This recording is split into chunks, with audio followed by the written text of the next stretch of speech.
rendez-vous pour soutenir ces révolutions de la on je l'espère. Le troisième élément, qui est beaucoup plus récent, et moi j'y vois un élément positif, même quand je dis ça, même si quand je dis ça, tout de suite certains milieux se braquent, c'est que l'accord entre le Hamas et le Fatah n'est pas un élément banal.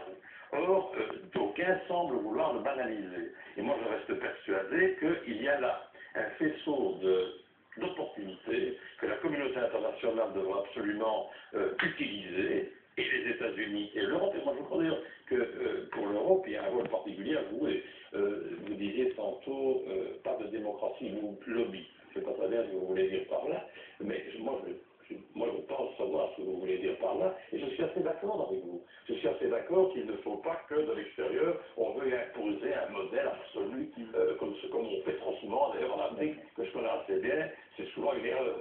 Bon, ceci étant dit, le modèle que l'on doit quand même encourager doit être un modèle fondé sur des valeurs universelles. Parce que me faire croire qu'on peut jouer avec les valeurs, non. On peut jouer avec le modèle, mais on ne peut pas jouer avec les valeurs. Bien compris. Réaction peut-être à ce que dit Louis Michel avec ce moment charnière, ce moment historique.